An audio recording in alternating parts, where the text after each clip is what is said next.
In Bismillahir Rahmanir Rahim. Alhamdulillahi Rabbil Alamin. Ar-Rahmanir Rahim Malik Yawmiddin. Iyyaka na'budu wa iyyaka nasta'in. Hidina siratal mustaqim. Siratal ladzina an'amta alaihim ghairil maghdubi alaihim waladdallin. Amin. Assalamu alaikum wa rahmatullahi wa barakatuh. Our dear listeners, you are once again welcome to another edition of the program Faith and Philanthropy. Faith and Philanthropy is a program of AL-HABIBIYYAH Islamic Society with support from MacArthur Foundation here on Human Rights Radio. It's a program designed to institutionalize and strengthen faith-based institutions, organizations, your mosques, your churches. With this program is primarily to give you approaches, various approaches to philanthropic activities as regards to faith-based giving, structural way of giving, compassionate way of giving, kindness, generosities. In this program, we adopt various approaches that will raise funds on how to protect the less privileged and other social safety net in our bid to support the effort of government. On today's edition of our program, we shall be discussing something very, very fundamental to faith and philanthropy. Now, if you are driven or you are compelled to give, the next question is going to be, how are you going to raise those funds? How are you going to sustain the sources of those funds? How are you going to remain relevant from your donors? And how can you cope or solve the issue of donor fatigue? And it is on this ground today we are going to be discussing fundraising strategies for faith-based structured way of giving.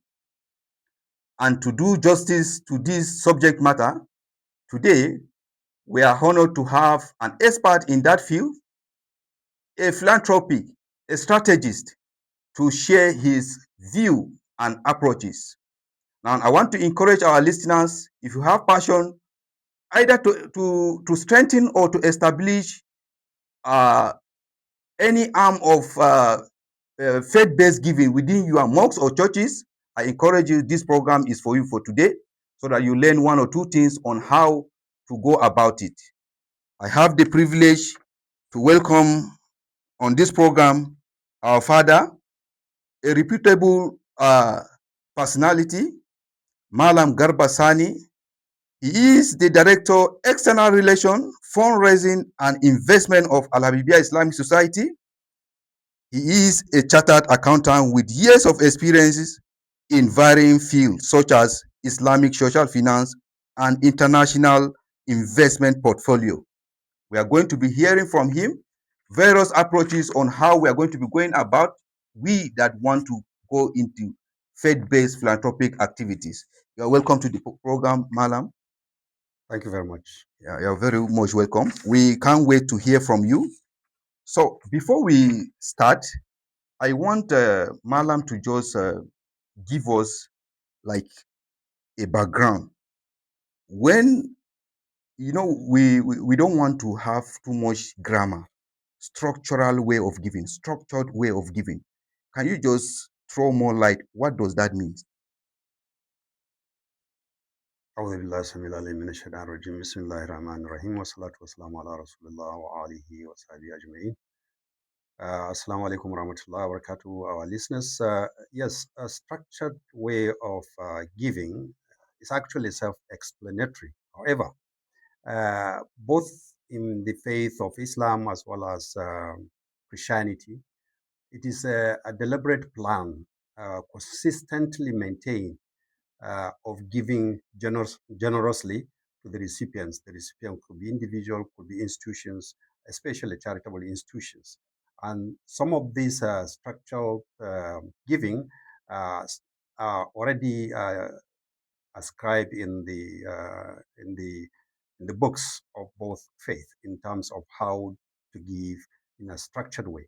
For instance, in Islam, as you know, we have zakat, and zakat is an annual giving, which is zakatul mal, which is given only when the amount of money has reached the threshold, and only 2.5% what that would be given as zakah, and it is then annually calculated.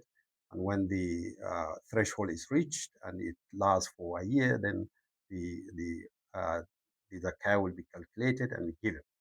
While, of course, we have sadaqah, which you can also plan in a structured way, as well as giving it in a more structured way rather than ad hoc and spontaneously. We also have waqf, and in the waqf is something that actually could be seen as equivalent to endowment in Christianity, where endowment is actually, of course, could be an asset of all sorts, be it a land, be it property or an investment, assigned to a particular recipient beneficiary. But then, as long as the assignment is completed according to the rules and regulations of establishing it, it becomes permanent. There cannot be anybody who will be beneficiary to the capital that is actually set aside. However, the proceeds of such investment could be used for purposes that has been established in the workup. So this could be seen as structured uh, Way giving. of giving. And for the person who is also the philanthropy who is giving, in terms of planning his giving in such a way that it is almost automated, in the sense that he can put either a standing order, direct debit of some sort, or actually make it such that he doesn't even realize that the money is actually going to the recipient, already dedicated on a monthly basis, on a quarterly basis, an annual, or even weekly, or even daily, as the case may be. These are all structured in the sense that it's not ad hoc, it's not spontaneous, it's actually planned and can be calculated and assessed as regards to the value of it. Thank you very much. So, what will this one? How, for instance, if I want to now say, okay, so what is the importance of giving structurally? First of all, let's emphasize the need for being aware that both faith, giving, is, is a worship. It's an act of worship. It's an act of worship. So it's not the money itself that really counts, but the fact that you are actually giving for the purpose of worshiping God. God. So that is essentially what you will have to take. Okay. In terms of The importance. the importance of it, not only for the from the recipient's organization's sense, but also yourself. Anything you actually structure, you plan, you set in motion, you relieve yourself of the need to constantly be reminded or missing it or in a way varying it. You've already set it up, you already make it, you have made a commitment. And by that, because the intention is worship, it therefore automatically uh, give you that sense of achievement that you have actually set up something that is ongoing for the worship of God.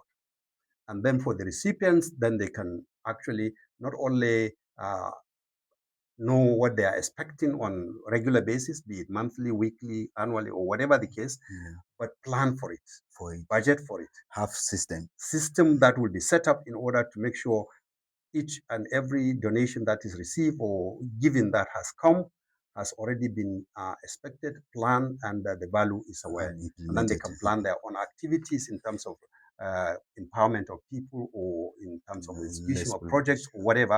At least you have a sense of estimate that you can work on. Thank you very much. I understand that by the time, if you have any system that is, or any project or initiative that is structured, is give you that system even beyond the person who founded it. It will exist beyond generation to come. Indeed. Okay. That's the importance of establishing a system. Okay. A system could outlast the person or the people who have established it. Okay. And a system can actually be improved, can be assessed, and can be enhanced according to changes in time. Sustainability, very important. Thank you very much. That is quite insightful. Now, sir, let's come to this. We have a lot of religion centers, be it mosques, churches. They have already established foundation or initiatives for humanitarian reasons within their religion centers. But the problem there is that those foundation or whatsoever remain redundant without impact. One of the factors there is fund to implement whatsoever dream ideas they have. So now, what are those practical fundraising strategies that most especially our faith-based organization or religion center will adopt, considering our 21st century trend? The reality and the practicality of what is happening today, mostly across our faith-based organizations, is that they still stick to the conventional way of fundraising, Fundraising, conventional way of lending. Donation, donation. and they therefore have these buckets or pots, or sometimes after prayer or after church service, going around to individuals to collect. The reality is such collection does not amount normally to much, and therefore the need of the organization cannot be met through that. Of course, it can help in terms of dealing with some few issues and concerns that the organization has, and therefore deal with their uh, rudimentary, routine uh, activities. But when it comes to execution of projects, big projects, because we look at needs of any organization and classify the needs too. Fundraising, there could be general fundraising. Okay. General fundraising is for the day-to-day operational requirements of the organization, which requires money, staff salary, utilities, rental charges, or even maintenance of the property, usual transport, and what have you, activities that are continuous in nature, that are operational matters. Then there are ad hoc, which is specific, an individual project that can emerge.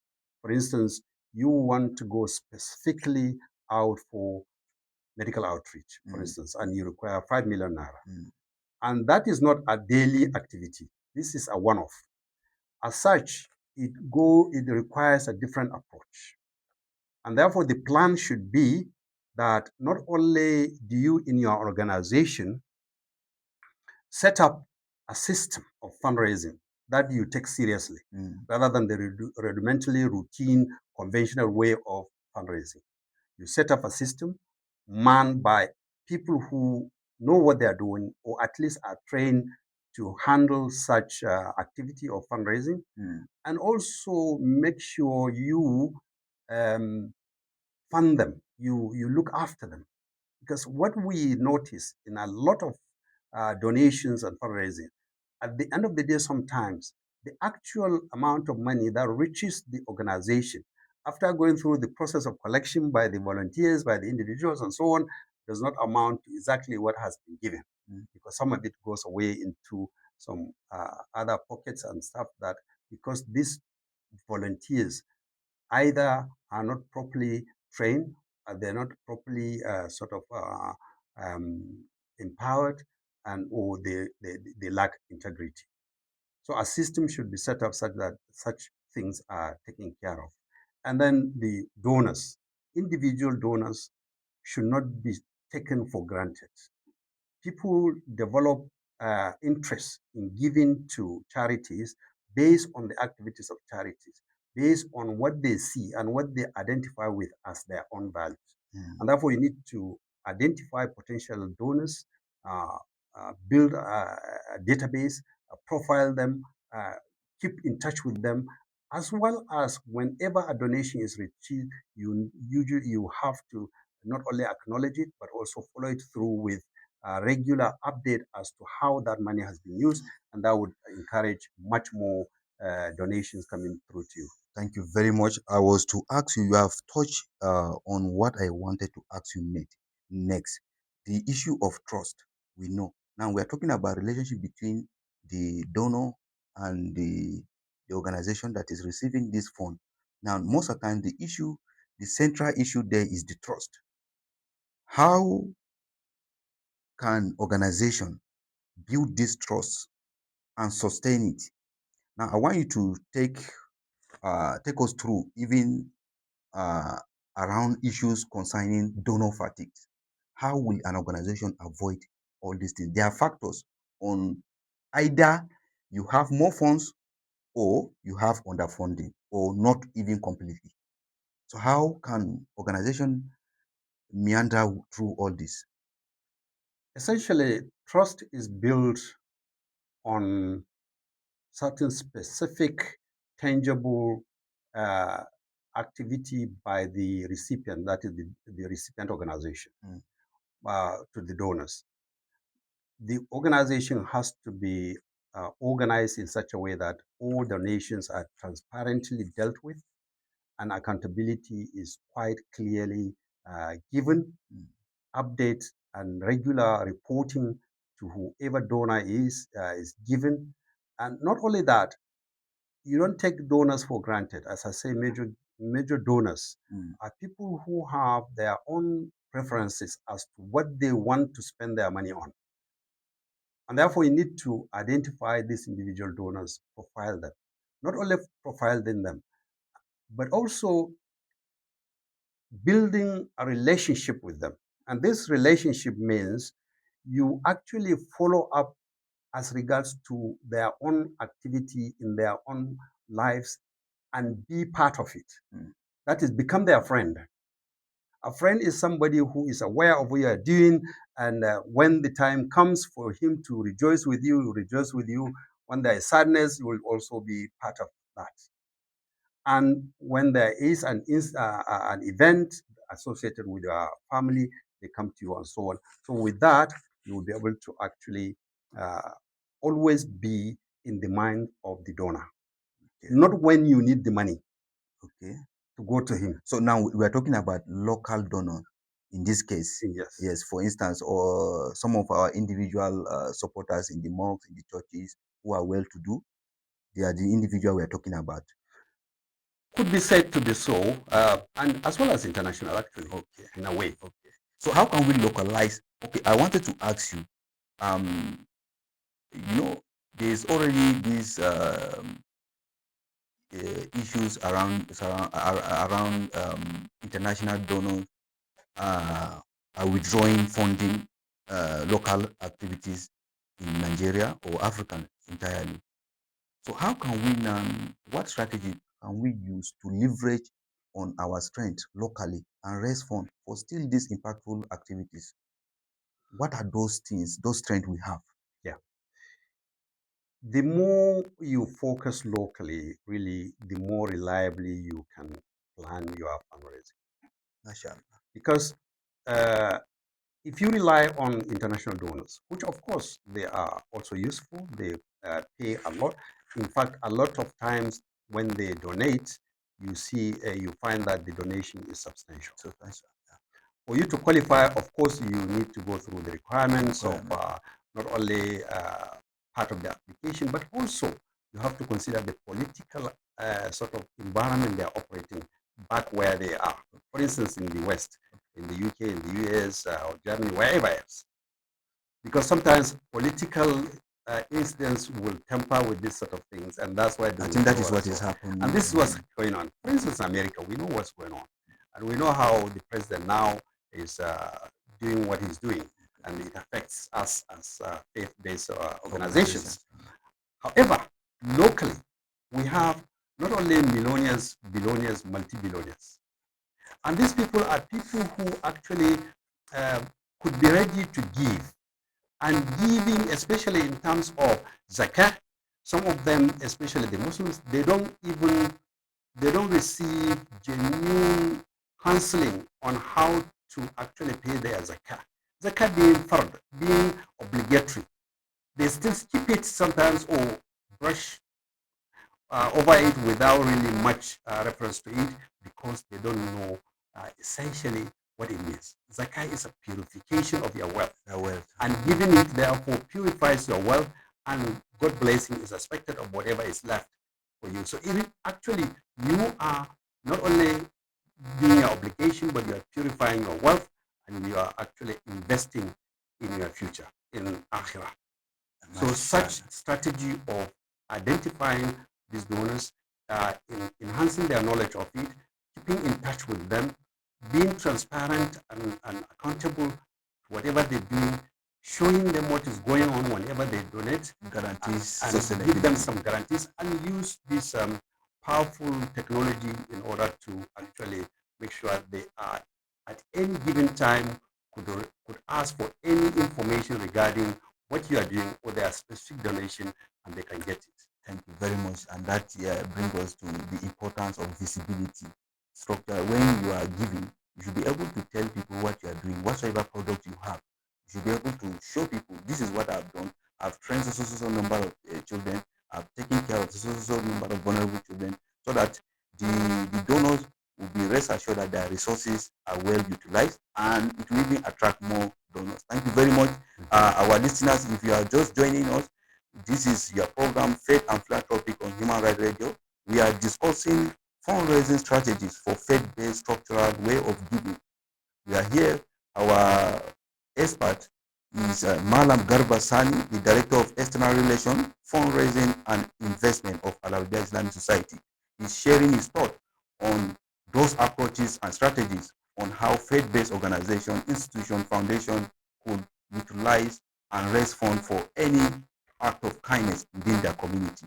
So we are going to open the studio telephone so that we will receive one or two calls so that we hear from them to have their contribution too. So, sir, before we receive any call, I wanted to also very important, because we are always forgetting the issue of sustainability. And sustainability in this sense, I'm talking about the next generation, which is the youth.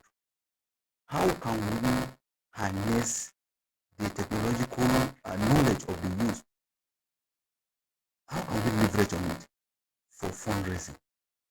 Yeah, of course, technology usually is associated with the youth, while big money is not associated with the youth. With the youth. They become big in future. Yes, so you need to see how you can actually reconcile the two. Yes, technology is such an important phenomena, especially with the advent of AI, in terms of fundraising. The fact that it makes it easier for you to reach out to a bigger spectrum of the society, be it locally and internationally.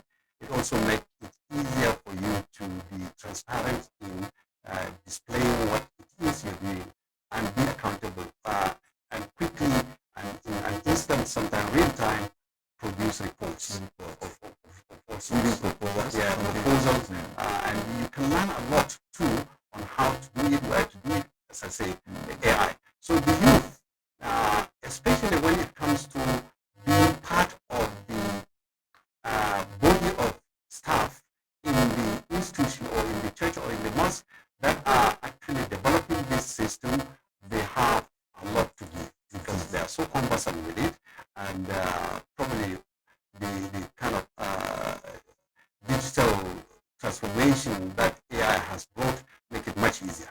So therefore, we expect the youth to play quite a role and in actually producing this, as well as when they're giving themselves, because of course we are not saying the youth are poor, but they are rich. Knowledge is also another form of wealth. Indeed, but even the real cash money that you are talking about, a lot of youth are actually very rich. Very rich, especially those into cryptocurrency, into a lot of things like that. Though it's debatable, but we also have youth who are rich when it comes to technology. Indeed, especially for us as religious organizations, we're not interested in generation of money that is not approved by the Sharia. So the source of the money itself has to be compliant with the Sharia before we get. That is why I say it's debatable. Yes. So some other form of wealth actually is not associated with Sharia, and therefore we stay away from that. Therefore, we are very much inclined. So let's try to see if we pick one call. The number to reach us is 08033221149. 08033221149.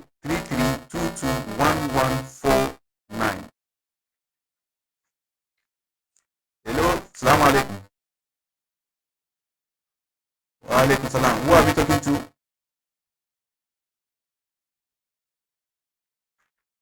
We can't hear you. Please, can you be audible?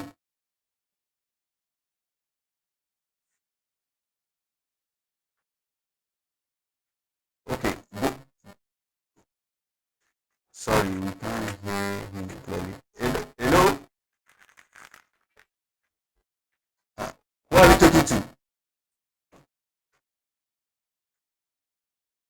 Who? Sorry, we can't hear you clearly. Okay, Abdul Karim. Go ahead, make your contribution. Okay, go ahead and make your contribution.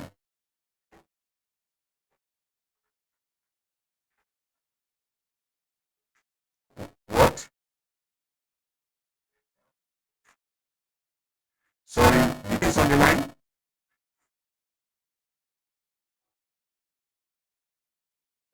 We lost that. So, we have run out of time. We are very sorry we can't take any call any longer. We promise by next edition of this program, we shall accommodate more. And by the grace of God, our special guest will still be in the studio, inshallah, next week, so that we will have your question or your comment on his own submission. So, we are almost coming to, so sir, just 1 minute, your last thought on this conversation. It is important to organize fundraising and take it serious. I really see it as a skill, professional skill, and therefore should be given the due attention in all faith-based organizations. The rudimentary, conventional way of fundraising is no more working. Very much. The conventional way of fundraising is no longer working. It is important for us to transition to the modern way of raising funds. Thank you very much. Our guest in the studio, we have been with Malam Garba Sani, the Director, External Relations, Fundraising and Investment of our Affairs in Islamic Society, who is also a chartered accountant with years of experience in international fund strategies. We want to appreciate you for coming to the studio on behalf of, because of time, we will give our guest 30 seconds to pray for Nigeria, as usual is our tradition on this program, to pray for our country.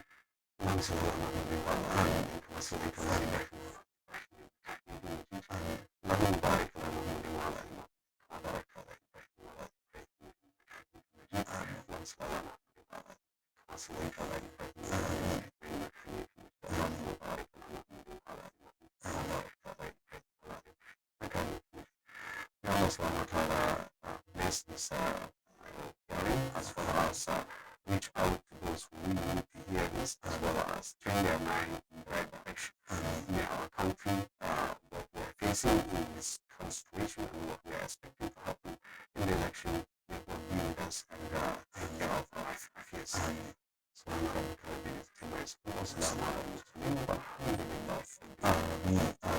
On that note, this is where we are going to draw the curtain for this week. We want to, without going out of the studio, to appreciate all our listeners. We also want to appreciate and thank the management of AL-HABIBIYYAH Islamic Society led by Imam Fuad Adeyemi. We also want to appreciate the leadership of Human Rights led by our father, the ordinary president.